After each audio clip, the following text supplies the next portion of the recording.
Today I'm going to show you how to make AI generate videos from Pictory. So let's get started.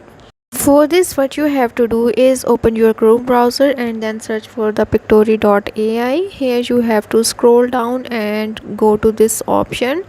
Now you have to click on the get started for free button. Once you click on this button, now at this interface you have to sign up to your account, or you can continue with Google. Here I'm pressing continue with Google option. Then here I'm going to select my email address from which I want to log into this account. Here it's offering these 4 templates you can use to create your video. Keep the video short and simple. I already made the project where I used script to video template. Here I'm going to show you a preview of video I have written.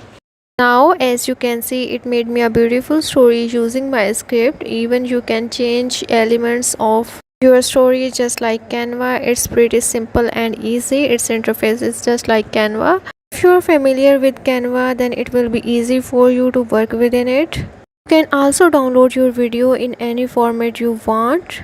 You can download it in form of spreadsheet or social video post or in video form.